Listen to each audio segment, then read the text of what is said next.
Ela encostou-se no plexiglass coberto de grafites. A sua blusa de grife, aquela em que gastara 2 salários, agora colava-se à sua pele como uma segunda camada de humilhação. O rímel escorria em rios pretos pelas suas bochechas, misturando-se com as lágrimas que ela se recusava a reconhecer. Do outro lado da rua, através das janelas do chão ao teto da Castellanos, ela podia ver todos eles. Os seus ex-colegas, as pessoas que lhe sorriam naquela manhã, agora levantando taças de champanhe em comemoração, celebrando a sua demissão. Senhora, uma senhora idosa tocou-lhe no braço. Está a tremer, está bem? Maia não conseguiu responder. O seu telemóvel vibrou novamente. Outra mensagem da sua mãe a perguntar sobre a promoção que lhe haviam prometido. Outro lembrete de que ela acabara de perder o emprego que deveria salvar a padaria da sua família, que passava por dificuldades. Outra notificação de que o aluguer venceria em 48 horas e que sua conta bancária agora tinha exatamente US$ 372. O autocarro que a levaria de volta ao seu apartamento no distrito industrial só chegaria daqui a 20 minutos. 20 minutos para ficar ali, encharcada, observando Victor Castilhano, o homem cuja única palavra destruíra sua carreira, brindar com os membros do conselho que a escoltaram para fora como se fosse uma criminosa. Ela viu tudo acontecer em câmera lenta.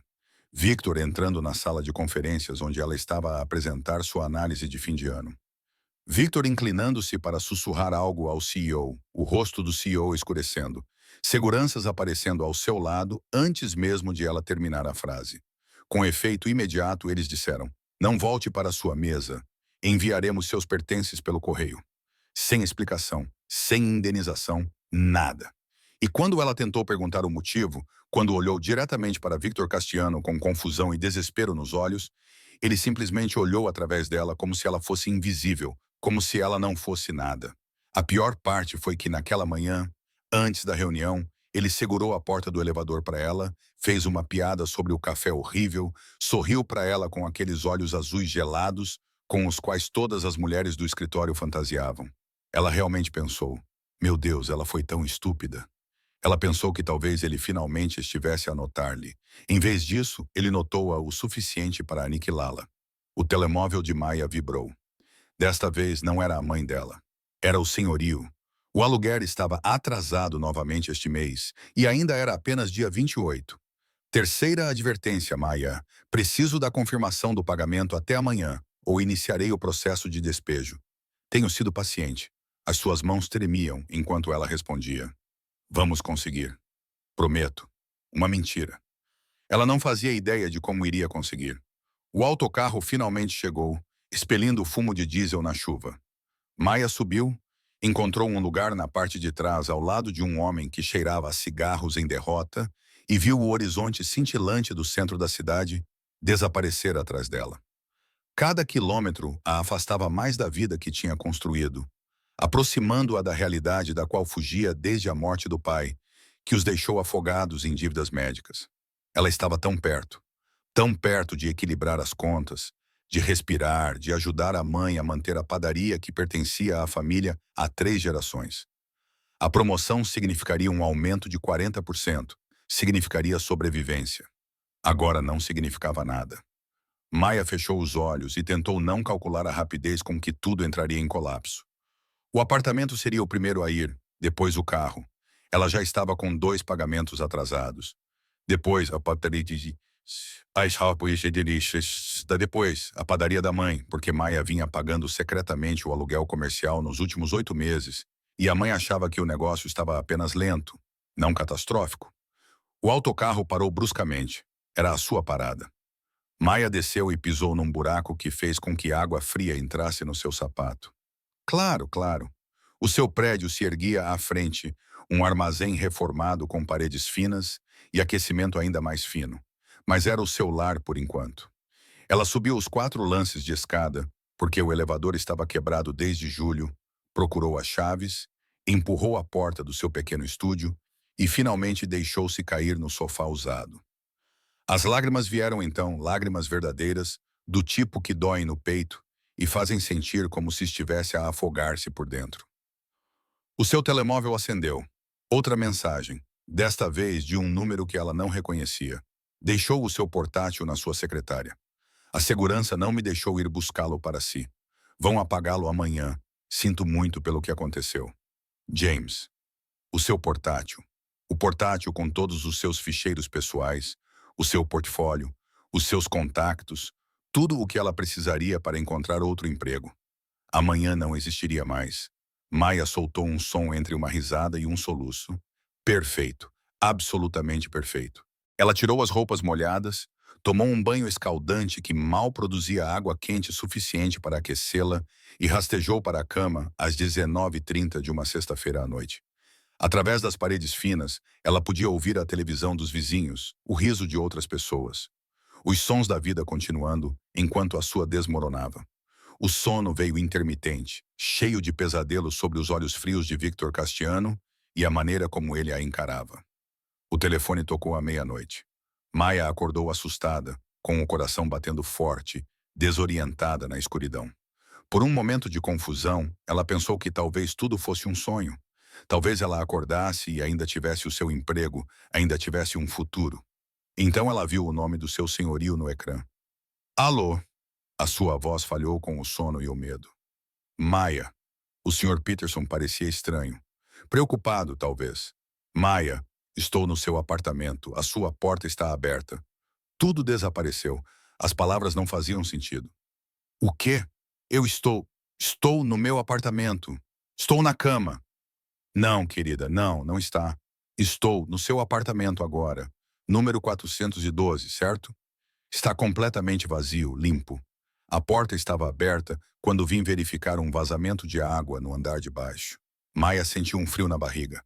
Ela se sentou e acendeu o abajur ao lado da cama. Tudo estava exatamente onde deveria estar. Os seus móveis, as suas roupas, a sua vida. Sr. Peterson, não estou a entender. Estou literalmente na minha cama agora, no 412. Um longo silêncio. Maia, estás no 412?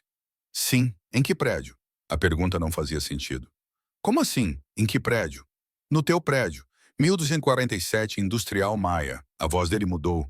Ficou muito gentil. Querida, esse não é o meu prédio. O meu prédio é na 1247 Industrial Avenue. Tem me dado esse endereço desde que se mudou, mas a minha propriedade fica na 1247 Industrial Court.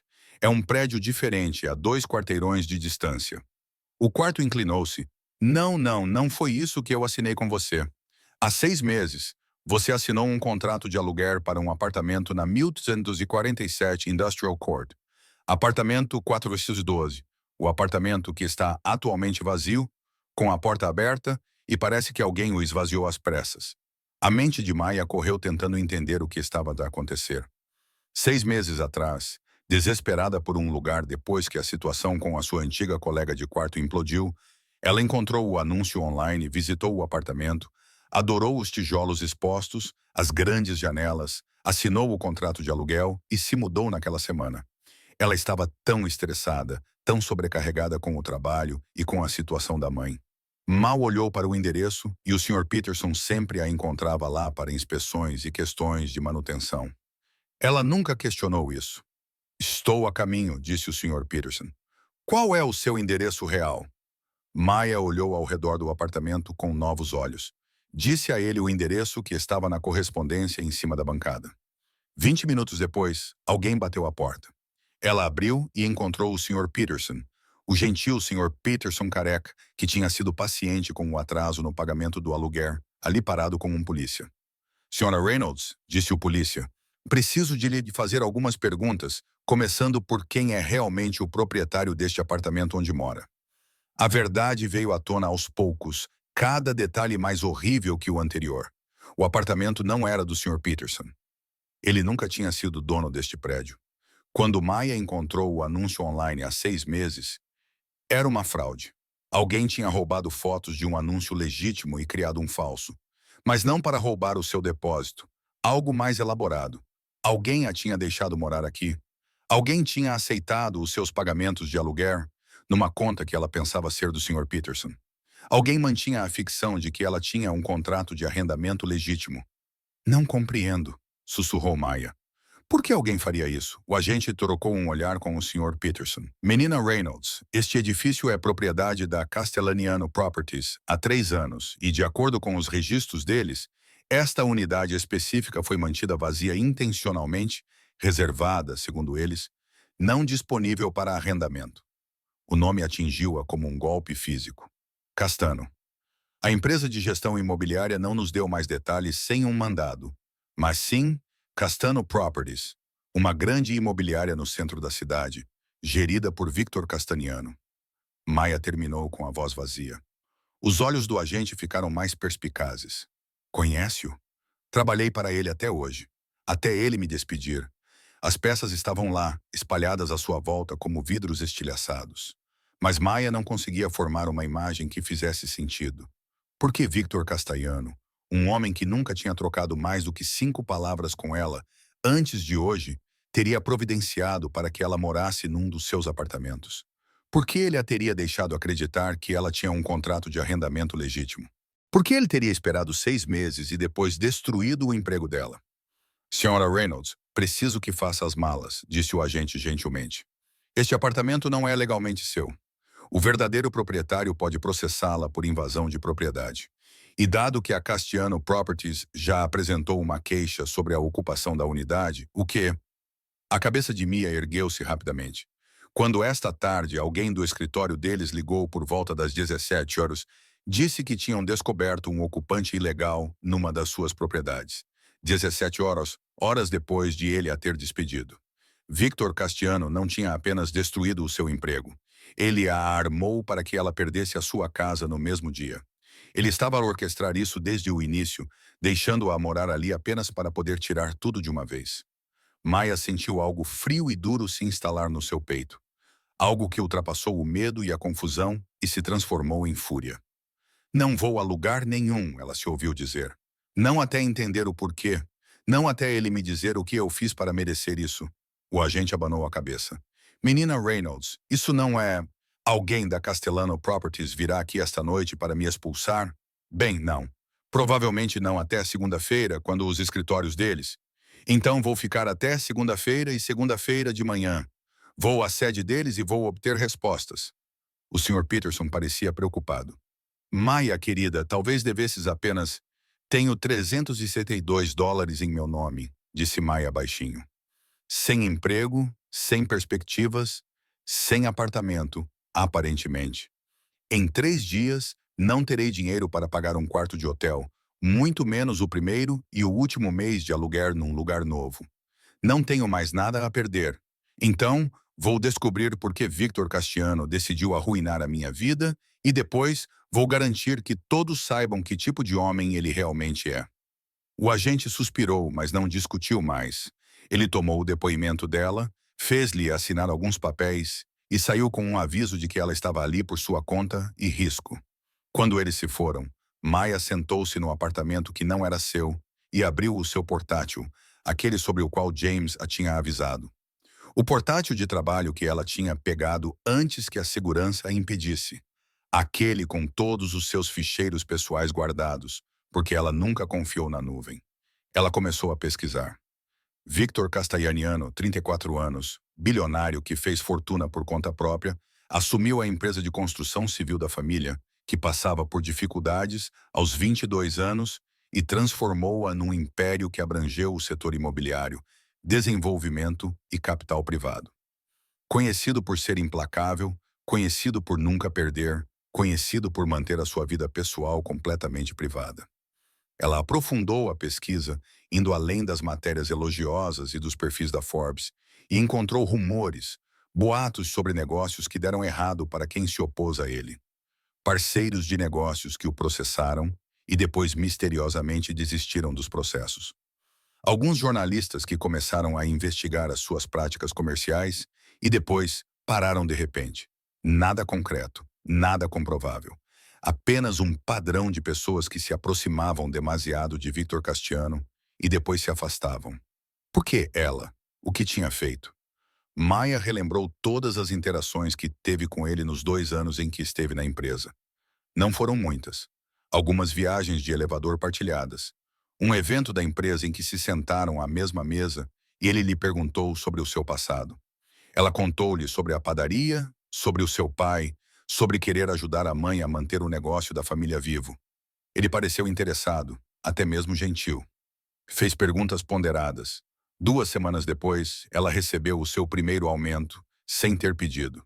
6 semanas depois disso, encontrou o anúncio do apartamento. O apartamento perfeito a um preço que ela quase podia pagar. Meu Deus! As mãos de Maia tremiam enquanto ela percorria o histórico de e-mails. Encontrava o anúncio, clicava no site falso que o hospedava e usava uma ferramenta para verificar quando o domínio tinha sido registrado. Um dia antes do anúncio aparecer, um dia depois de ela ter dito a Victor Castiano que estava desesperadamente à procura de um novo lugar para morar, ele criou tudo isso. O apartamento, o falso senhorio, toda a encenação. Ele controlava a vida dela há 6 meses e ela nunca soube. Mas por quê? Maia mal dormiu naquela noite. Ela ficava à espera que alguém viesse forçá-la a sair para terminar o jogo que Victor estava a jogar. Mas ninguém veio. O apartamento permaneceu silencioso, exceto pelo som dos seus pensamentos acelerados.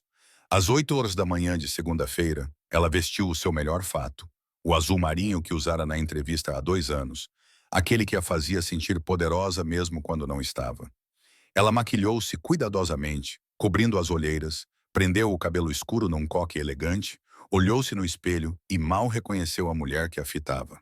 Ela parecia mais dura do que se sentia. Ótimo. A sede da propriedade Castiano ocupava uma torre reluzente no coração do centro da cidade. Maia já tinha passado por ela centenas de vezes, sem nunca imaginar que iria invadi-la e exigir respostas do seu proprietário. O átrio era todo em mármore e cromo, projetado para intimidar. Funcionou. Maia sentiu-se pequena e deslocada entre os fatos caros e os saltos altos, mas caminhou até a recepção como se pertencesse àquele lugar.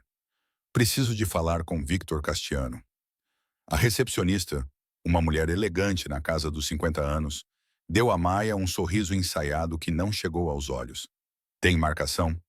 Não. Receio que o Sr. Castellano não receba visitas sem marcação. Se quiser marcar uma reunião, diga-lhe que Maia Reynolds está aqui. Diga-lhe que vou ficar no átrio até ele me receber. Diga-lhe que tenho perguntas sobre o apartamento 412 na Industrial Avenue, 1247, e que, se ele não as responder, a polícia será a minha próxima paragem. O sorriso desapareceu.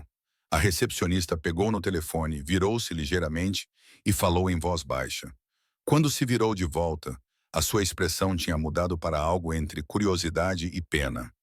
Último andar, ele vai recebê-la agora. O coração de Maia batia forte enquanto o elevador subia. Ela esperava ser expulsa, esperava segurança, esperava qualquer coisa menos isto. As portas do elevador abriram-se diretamente para um escritório na cobertura que mais parecia um apartamento de luxo. Janelas do chão ao teto davam vista para toda a cidade. Arte moderna nas paredes. Cada peça provavelmente valia mais do que Maia ganharia em toda a sua vida. E lá de pé junto às janelas, de costas para ela, estava Victor Castigliano. Ele virou-se quando ela entrou. Nos 2 anos em que trabalhou na empresa dele, Maia talvez o tivesse visto de perto uma dúzia de vezes, talvez o tivesse ouvido falar diretamente com ela 3 ou 4 vezes, mas nunca tinha ficado sozinha com ele assim. Nunca tinha tido toda a atenção dele focada exclusivamente nela. Era assustador. Ele era alto, bem mais de 1,80 m, com cabelo escuro penteado para trás e um rosto que as revistas chamavam de devastadoramente bonito. E Maia pensava, em particular, que ele parecia mais perigoso do que atraente. Queixo afilado, olhos azuis gelados que pareciam ver através das pessoas. Fato caro que provavelmente custava mais do que o carro dela, Maia. A voz dele era grave, calma, completamente imperturbável. Estava à sua espera. Estava à minha espera. Ela forçou-se a ficar perto do elevador para não entrar mais no território dele. Arruinou a minha vida e estava à minha espera. Eu não arruinei a sua vida. Ele afastou-se da janela e aproximou-se dela. Eu salvei-a, salvei. Maia sentiu um riso histérico brotar. Você fez com que eu fosse despedida. Você me enganou para que eu morasse num apartamento que eu nem sequer aluguei. Você armou para que eu fosse despejada. Eu lhe dei 6 meses de segurança, Victor interrompeu, com a voz endurecendo. 6 meses em que você pôde dormir à noite sem se preocupar com Marcus Chen encontrando-a. O nome atingiu-a como água gelada. Maia ficou muito quieta. Não sei do que estás a falar. Sim, sabes. Victor pegou no telemóvel, tocou no ecrã e mostrou-lhe. O teu ex-colega de quarto. Aquele de cujo apartamento fugiste no meio da noite há 6 meses. Aquele contra quem obteve uma ordem de restrição. Aquele que violou essa ordem 17 vezes antes que a polícia finalmente levasse a sério. O ecrã mostrava um relatório policial. O relatório policial dela. Aquele que ela registrou depois que Marcos, o namorado da sua colega de quarto, que começou a vigiá-la, segui-la, deixar bilhetes debaixo da sua porta, invadiu o quarto dela enquanto ela dormia.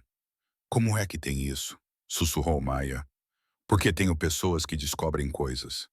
Porque quando apareceste no trabalho há 6 meses com uma contusão no pulso, tentaste esconder com corretivo. Pedi a alguém para investigar. Porque quando perguntei se estavas segura e mentiste, dizendo que estavas bem, certifiquei-me de que realmente estarias. A mente de Maia ficou confusa. O apartamento é meu. Era meu. Eu o mantive vazio porque sabia que, eventualmente, encontraria um uso para ele. Quando descobri que você estava a dormir no sofá de um amigo e desesperada por um lugar para morar, criei o anúncio. Certifiquei-me de que fosse acessível o suficiente para que você aceitasse. Certifiquei-me de que Marcus Chain nunca seria capaz de encontrá-la lá. Você não pode simplesmente... Maia lutou para encontrar as palavras. Você não pode simplesmente organizar a vida de alguém sem o conhecimento dessa pessoa. Isso não é salvar-me. Isso é controlar-me. Tens razão. Victor pousou o telemóvel na secretária. É verdade. Não estou a fingir ser nobre, mas responde-me a isto. Nos últimos 6 meses, Marcus Chen contactou-te alguma vez? Maia pensou e percebeu com um sobressalto que ele não o fazia há 6 meses, que finalmente se sentia segura. Finalmente conseguia dormir sem verificar 3 vezes as fechaduras. Finalmente deixou de sobressaltar-se a cada ruído. Como? Perguntou ela baixinho. Porque me certifiquei de que ele sabia que, se aproximasse de ti, teria de responder perante mim. E as pessoas que têm de responder perante mim tendem a desenvolver um saudável instinto de autopreservação. E o meu emprego, destruíste o meu emprego porque a expressão de Victor mudou, tornou-se quase cruel. Isso não fazia parte do plano. Foi um erro. Um erro? Devias ter sido promovida na sexta-feira passada, chefe do teu departamento. Um aumento de 40%, tal como te tinha sido prometido. Eu tinha me certificado disso. Mas depois enviaste aquele relatório. O sangue de Maia gelou. A análise da conta Sullivan. A conta Sullivan que eu pessoalmente garanti. A conta Sullivan que, de acordo com o teu relatório muito completo e preciso, foi construída com base em projeções fraudulentas e valores imobiliários inflacionados. A conta Sullivan, que se fosse exposta, me custaria algo em torno de uns 300 milhões de reais e possíveis acusações criminais. Era a verdade. Maia disse. Os números não batiam. Eu fiz o meu trabalho. Tu fizeste o teu trabalho muito bem. Victor foi para trás da sua secretária, encostou-se nela e, de repente, eu tinha um problema. Porque és brilhante, Maia. Brilhante o suficiente para que outras pessoas começassem a fazer perguntas assim que vissem o teu relatório. Brilhante o suficiente para descobrires algo que eu passei 2 anos a esconder cuidadosamente. E brilhante o suficiente para que eu não pudesse simplesmente pagar-te para ficar escalada. Porque não és o tipo de pessoa que pode ser comprada. Então, em vez disso, despedi-me. Destruí a minha carreira para que ninguém acreditasse em mim. Eu certifiquei-me de que o teu relatório nunca fosse divulgado. Eu mandei-te embora antes da reunião do conselho, antes que alguém pudesse ler a tua análise. Eu apaguei o teu computador, os teus ficheiros e, sim, certifiquei-me de que não pudesses trabalhar mais nesta indústria. Porque se trabalhasses, se fosses contratada em outro lugar, provavelmente tentarias expor o que descobriste. Maia sentiu-se mal. Então eu estava certa. És exatamente o que eu pensava que eras. Um criminoso que destrói qualquer um que se atravesse no seu caminho. Sim, Victor disse isso simplesmente, sem pedir desculpa. Eu sou. Mas também sou alguém que há 3 meses tenta descobrir como resolver a situação da Sullivan. Alguém que tem trabalhado para desfazer o negócio antes que ele imploda e leve consigo investidores inocentes. Alguém que não queria destruir a tua carreira, mas não via outra maneira de proteger o que construí. Podias ter sido honesta comigo, não podias? Os olhos de Victor fixaram-se nos dela. Se eu tivesse vindo ter contigo há 3 meses e dissesse, Maia, vais descobrir algumas irregularidades contabilísticas na conta da Sullivan e preciso que me ajudes a corrigi-las discretamente em vez de as expor. O que terias feito? Maia queria mentir. Queria dizer que teria concordado. Mas ambos sabiam a verdade. Eu teria ido às autoridades, disse ela baixinho. Exatamente. Porque és honesta. Porque acreditas em fazer a coisa certa. Porque és... Ele parou. Porque és tu. A maneira como ele disse isso fez algo se contorcer no peito de Maia. Havia muito peso nessas palavras. Muito significado que ela não compreendia. Por quê? Perguntou ela. Por que passar por tudo isto? O apartamento, seguir o Marcos, tudo isso. Disseste que reparaste numa marca no meu pulso. Mal me conhecias. Por que te importavas? Victor ficou em silêncio por um longo momento. Quando falou, a sua voz estava diferente, mais suave, mais crua. Lembras-te da festa de Natal há 2 anos? Maia pestanejou perante a aparente incoerência. A festa da empresa. Sentaste-te à minha mesa. Conversamos durante 3 horas. Contaste-me sobre o teu pai, sobre como ele te ensinou a cozinhar quando tinha 6 anos, sobre como ele morreu devendo centenas de milhares em contas médicas porque o seu seguro negou o seu tratamento, sobre como a tua mãe estava a perder a padaria da família tentando pagá-las, sobre como entraste na área financeira porque querias entender os sistemas que falharam com a tua família. Querias consertá-los por dentro. Maia lembrava-se. Ela estava nervosa, intimidada por Victor Castellano, sem saber por que ele continuava a fazer perguntas. Ela falou demais, bebeu vinho demais, contou-lhe coisas que nunca tinha contado a ninguém no trabalho. Disseste algo no final da noite, continuou Victor. Disse que pessoas como o meu pai não importam para pessoas como você. Somos apenas números numa folha de cálculo, apenas perdas aceitáveis num sistema projetado para proteger aqueles que estão no topo. E depois pediu desculpa por ter dito isso. Na verdade, pediu-me desculpa por me ter dito a verdade sobre mim mesma. A garganta de Maia apertou-se. Ela lembrava-se disso. Ficou envergonhada por isso durante semanas. Fui para casa naquela noite, disse Victor, e não conseguia parar de pensar em si, no que tinha dito, no facto de que estava certa, no facto de que passei 10 anos a construir um império e nunca pensei nas pessoas sobre as quais o meu sucesso foi construído. E então comecei a prestar atenção.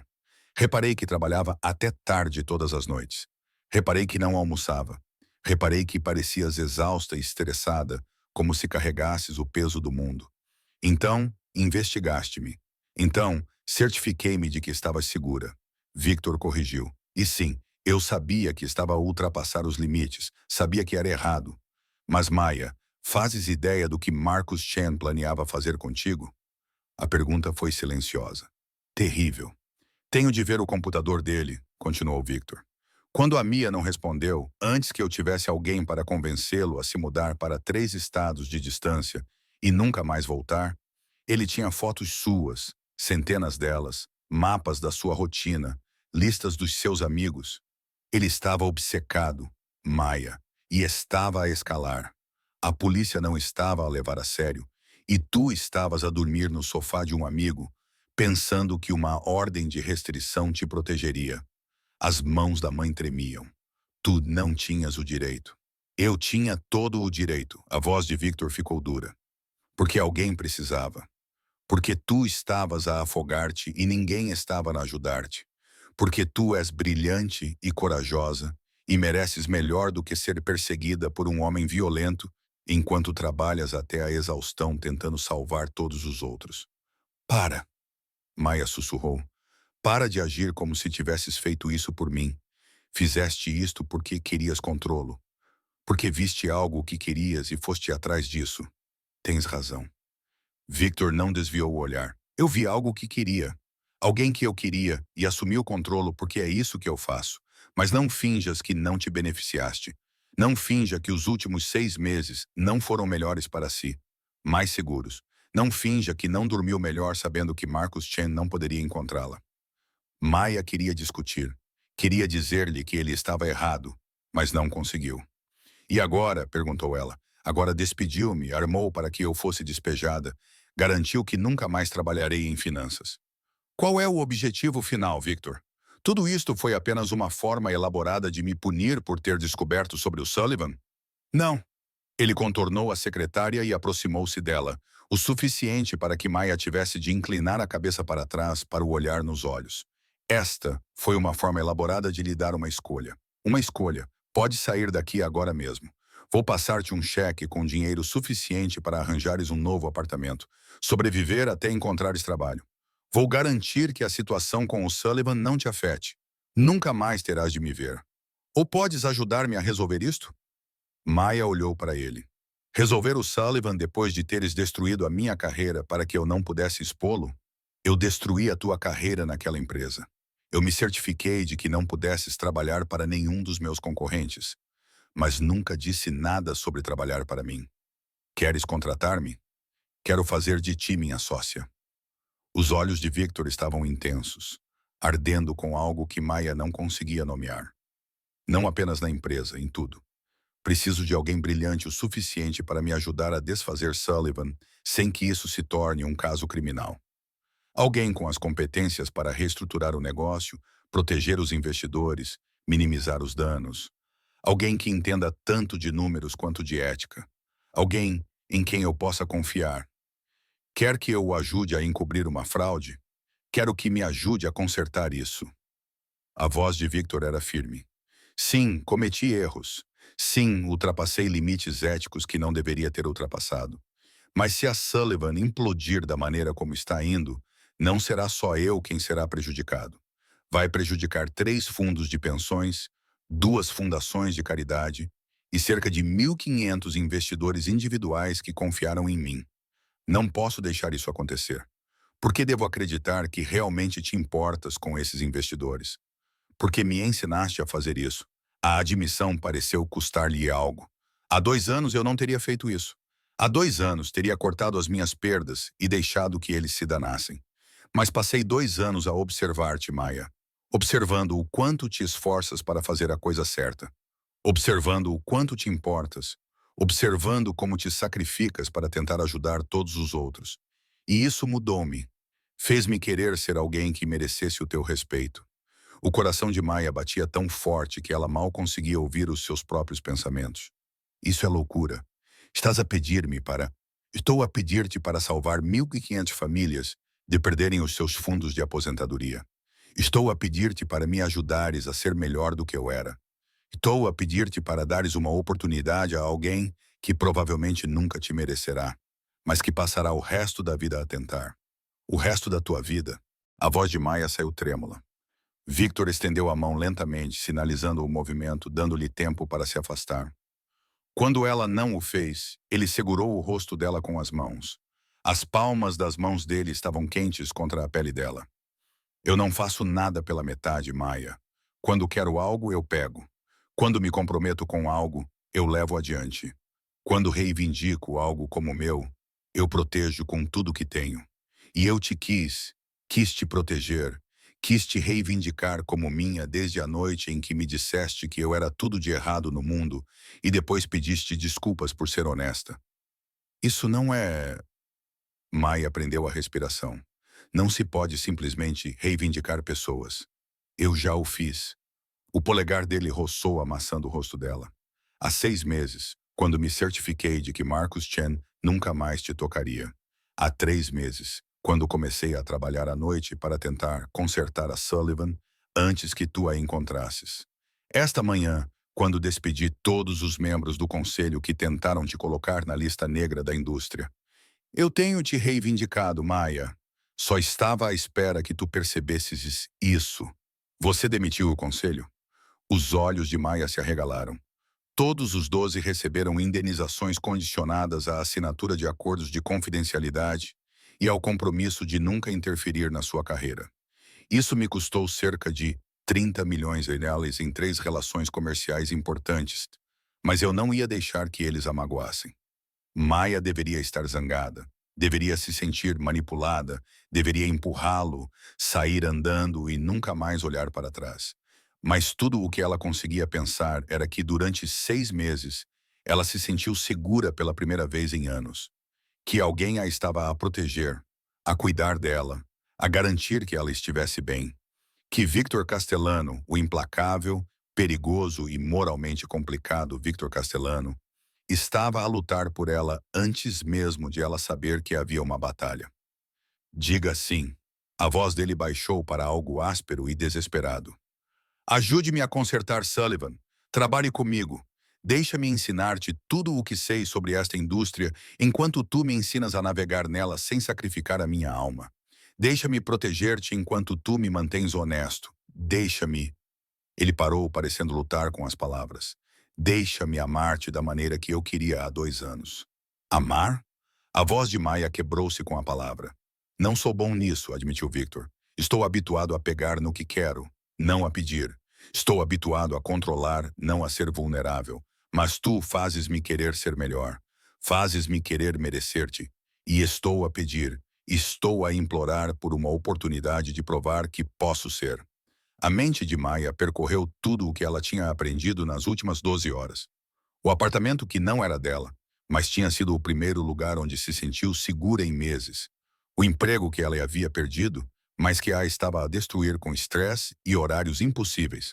O homem à sua frente que havia manipulado a sua vida, mas também a salvado de maneiras que ela estava apenas começando a entender.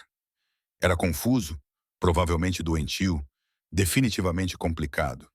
Mas também era a primeira vez em anos que alguém a colocava em primeiro lugar, se importava o suficiente para agir, mesmo que essas ações ultrapassassem todos os limites éticos. Tenho condições, Mia ouviu-se dizer. Algo parecido com alívio inundou o rosto de Victor. Qualquer coisa. Honestidade total sobre Sullivan, sobre o seu negócio, sobre tudo. Se vou ajudá-lo, preciso saber exatamente com o que estou a lidar. Feito. Quero um contrato de verdade, uma parceria de verdade, não apenas nos negócios, mas nas decisões. Não vou ser uma fachada enquanto você toma todas as decisões. Feito. E se eu descobrir que estás a mentir para mim, se eu descobrir que há mais segredos, se alguma vez manipulares a minha vida assim novamente sem o meu conhecimento, eu vou embora. Não importa o que aconteça. Não importa o quanto ela se conteve. Não importa o quanto o quê.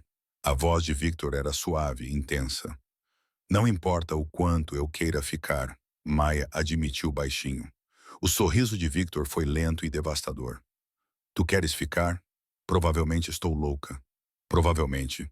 Ele puxou-a para mais perto até que ela pudesse sentir o calor do seu corpo, cheirar a sua colônia, algo caro e amadeirado que fazia a sua cabeça girar. Mas vais ficar. Vou ficar. Maia respirou. Victor beijou-a então, e não foi nada como Maia tinha imaginado. Não havia nada de gentil ou hesitante nisso. Ele beijou-a como se estivesse faminto por isso, como se ela fosse oxigênio e ele estivesse a afogar-se. As mãos dele deslizaram pelo cabelo dela, estragando o seu penteado cuidadoso. E Maia não se importou. Agarrou o casaco dele, puxou-o para mais perto, beijou-o de volta com 2 anos de tensão e 12 horas de terror, e o alívio desesperado de finalmente compreender. Quando finalmente se separaram, ambos a respirar com dificuldade, Victor encostou a testa dela. Tenho uma coisa para ti, disse ele. Ele foi até a sua secretária, abriu uma gaveta, tirou uma pasta e entregou-a a Maia. Dentro havia chaves, chaves de verdade e uma escritura. O apartamento 412 é seu, disse Victor. Realmente seu. Transferi a escritura esta manhã, sem senhorios falsos, sem condições. Se quiser morar lá, é seu. Se nunca mais quiser vê-lo, venda-o. A escolha é sua. Maia olhou para os papéis. Não pode simplesmente dar-me um apartamento. Posso fazer o que quiser. Sou muito rica. O canto da boca dele se curvou para cima. Mas, mais importante, tu ganhaste isso. 6 meses de aluguer. Maia, tu pagaste por esse apartamento. Eu apenas me certifiquei de que o dinheiro fosse para o lugar certo.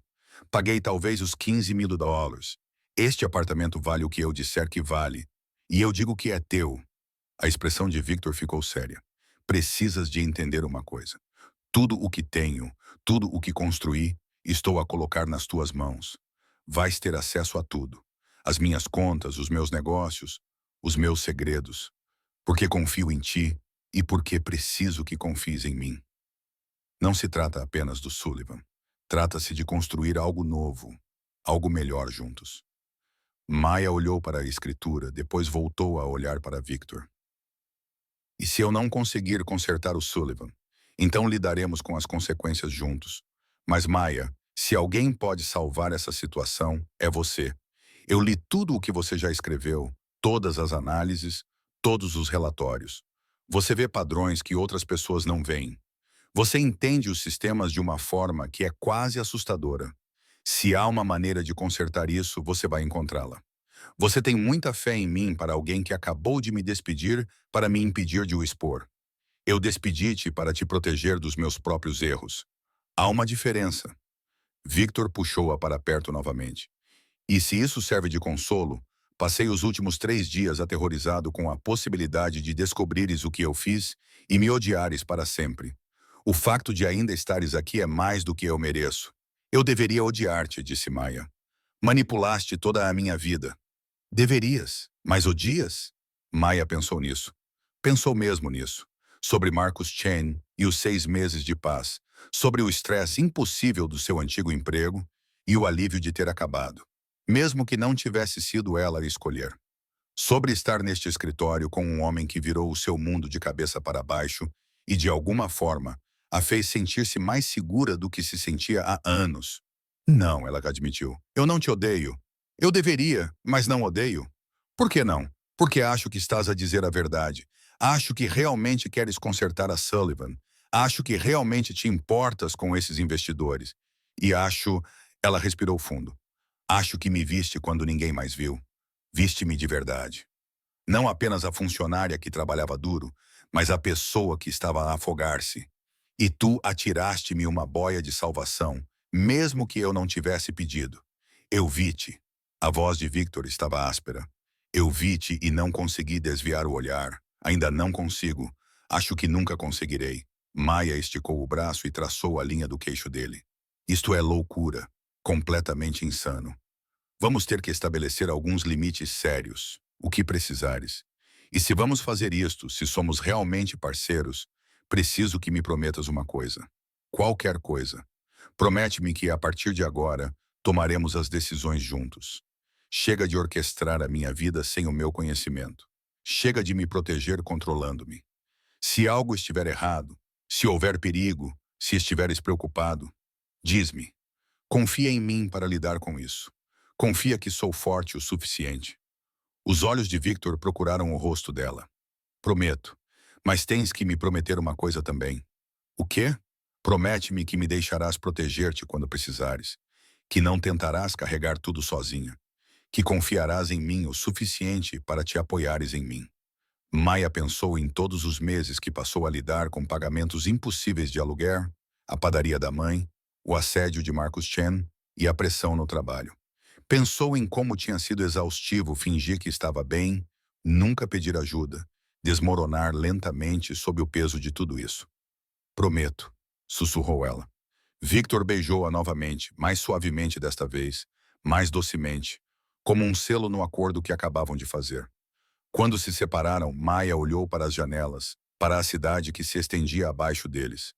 Então, o que acontece agora? Agora? Victor sorriu. Agora vou apresentá-la como minha nova parceira na reunião do conselho daqui a 20 minutos.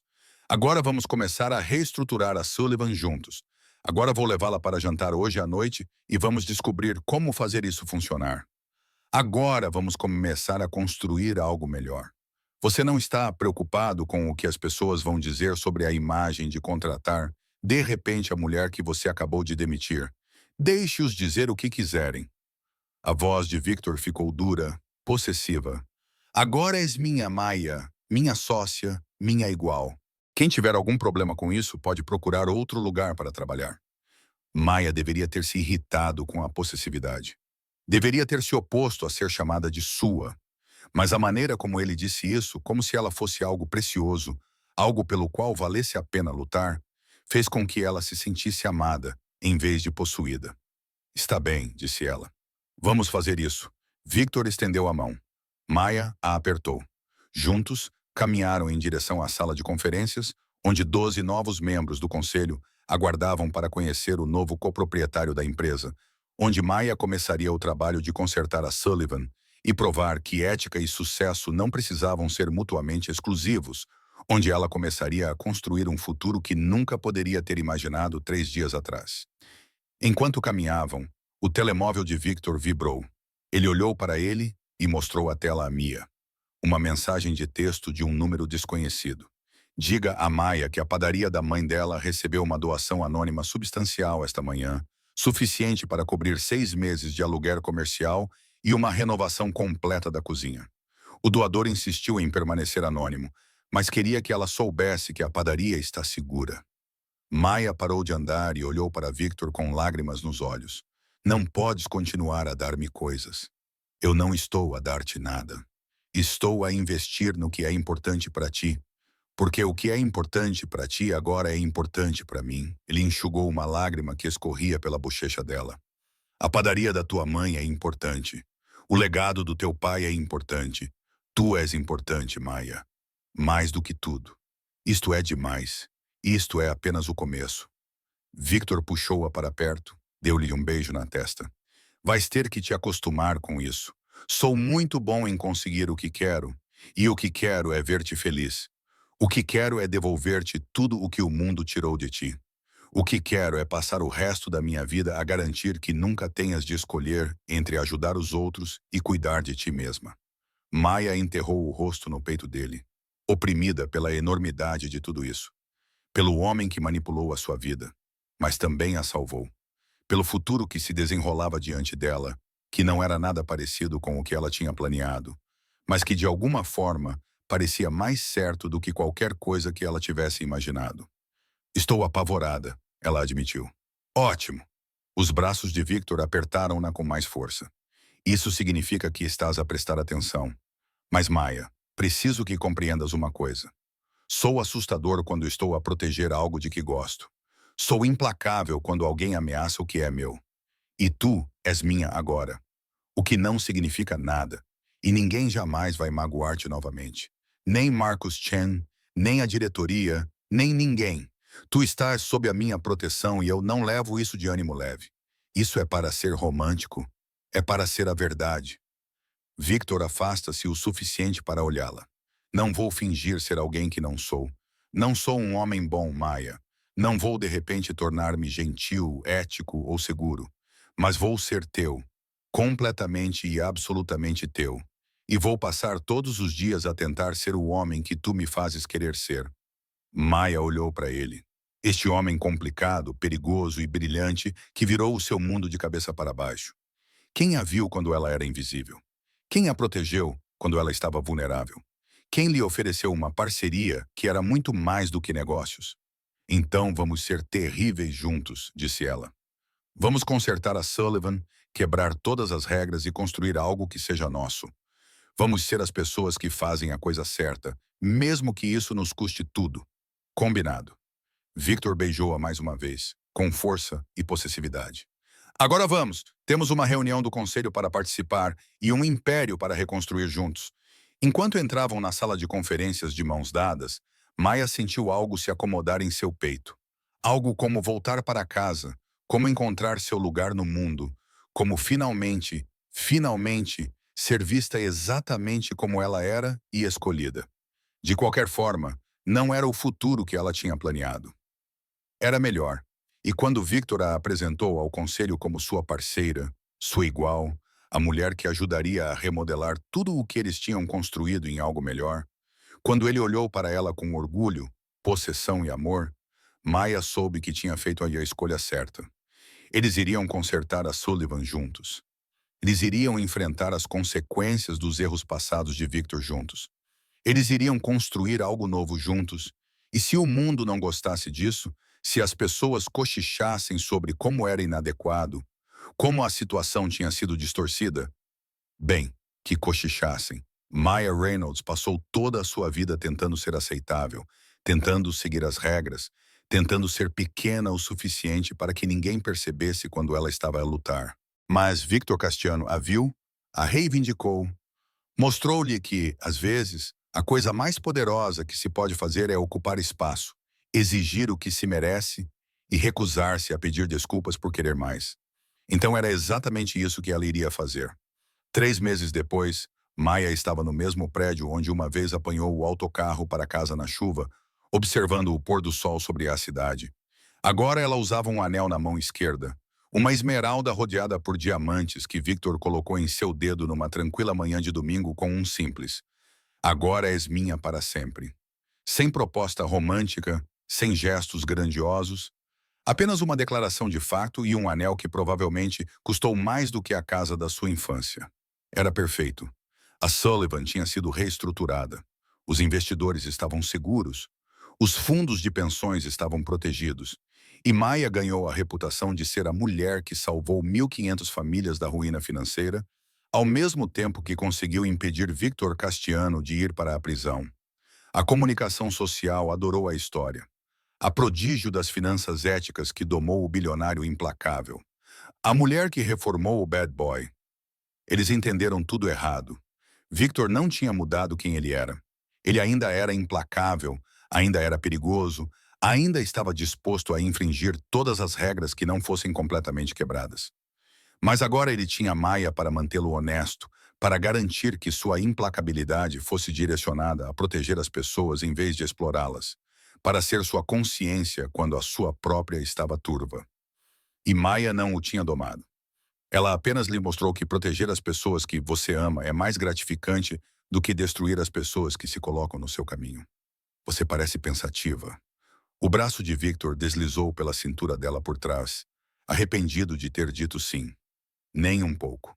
Maia recostou-se no peito dele, embora ainda esteja à espera que alguém me belisque e me diga que tudo isto é um sonho. Se for, estamos a partilhá-lo. Victor beijou o pescoço dela. Vamos, a tua mãe está à nossa espera para jantar. Algo sobre querer discutir os planos do casamento. Maia resmungou. Eu disse-lhe que não íamos fazer um casamento grande. Disseste-lhe isso. Ela ouviu. Por favor, ajuda-me a planear o evento social da temporada. Victor riu. Deixa-a ser feliz, Maia. Depois de tudo o que ela passou, ela merece. Ele estava certo. A padaria da mãe dela estava a prosperar agora. Entre a doação anônima e a publicidade da nova fama de Mia, os negócios estavam melhores do que em uma década. A mãe dela estava feliz, saudável e completamente encantada com Victor, apesar dos avisos de Mia sobre a moralidade complicada dele. Tudo bem, Mia suspirou. Mas se ela tentar me fazer usar um vestido com uma cauda mais longa do que o corredor, você vai intervir. Combinado. Victor virou-a nos seus braços e beijou-a com carinho. Eu amo-te. Já disse isso hoje? 1 ou 2 vezes. Maia sorriu contra os lábios dele. Mas fique à vontade para repetir. Eu amo-te. Sou obcecada por ti. Sou tua para sempre. És a melhor coisa que já me aconteceu. Fazes-me querer ser melhor do que sou. És assustador, brilhante e perfeito. Victor beijou-a entre cada declaração. Que tal? Adequado? Maia provocou. Adequado. Os olhos de Victor brilharam com malícia e calor. Mostro-te o que é adequado mais tarde. Isso é uma ameaça ou uma promessa? Ambos. Maia riu e sentiu-se livre, segura em casa. Ela tinha lá apanhado o autocarro para casa na chuva, pensando que a sua vida tinha acabado. Ela estava num apartamento que não era seu, sentindo que tinha perdido tudo. Mas estava enganada. Não tinha perdido tudo.